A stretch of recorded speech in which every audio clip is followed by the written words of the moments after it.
பயங்கரமான பெங்கல் புயல்னு கேள்விப்பட்டேன். நீங்க எல்லாரும் சேஃபா இருப்பீங்கன்னு நெனைக்கிறேன். எல்லாருமே சேஃபா இருந்து பிக் பாஸ் பாருங்க. ஸோ உங்களுக்கு தேவையான எசென்ஷியல்ஸ்லாம் வச்சிருப்பீங்கன்னு நெனைக்கிறேன். நேத்து வந்து பிக் பாஸ்ல விஜய் சேதுபதி சார் எபிசோட் முடிஞ்சு வெளிய போறப்போ, "சார் ஒரு ரிக்வெஸ்ட்" அப்படின்னு கேட்டிருப்பாங்க. உடனே விஜய் சேதுபதி சார் திரும்ப வருவாரு. "என்ன?" அப்படின்னு கேட்பாரு. கேட்ட உடனே ஜாக்லின் வந்துட்டு, "இல்ல பயங்கர புயலா இருக்கு, மழையா இருக்கு. எங்களுக்கு எல்லாருமே வீட்ல சேஃபா இருக்காங்களான்னு தெரியணும் சார். தெரிஞ்சா நாங்க கொஞ்சம் நிம்மதியா இருப்போம்" அப்படின்னு சொல்றாங்க.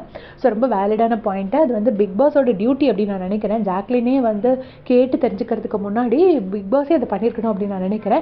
ஸோ அவங்க அதை பண்ணலை. அது ஜாக்லின் சரியான டைமில் எடுத்து வைக்கிறாங்க. உடனே விஜய் சேதுபதி சாரும் போனவர் திரும்பி வந்து, "கண்டிப்பாக நான் வந்து டீம் கிட்ட சொல்லி எல்லார்கிட்டையும் உங்களுக்காக கேட்க சொல்கிறேன். டெஃபினட்டாக அதை பண்ணுவோம்.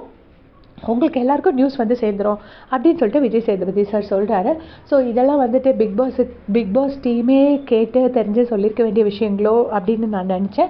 சரி, இருந்தாலும் பரவாயில்ல, ஜாக்லின் அதை ரைட் டைமில் எடுத்து வச்சாங்க. விஜய் சேதுபதி சாரும் எப்போவுமே கண்டஸ்டன்ஸோட ரிக்வெஸ்ட்டை வந்து அட்ரஸ் பண்ணுறதை நான் பார்த்துருக்கேன். ஏன் அவரை எல்லாரும் ரொம்ப திட்டுறாங்க அப்படிங்கிறது நமக்கு ஒன்றும் புரிய மாட்டேங்குது.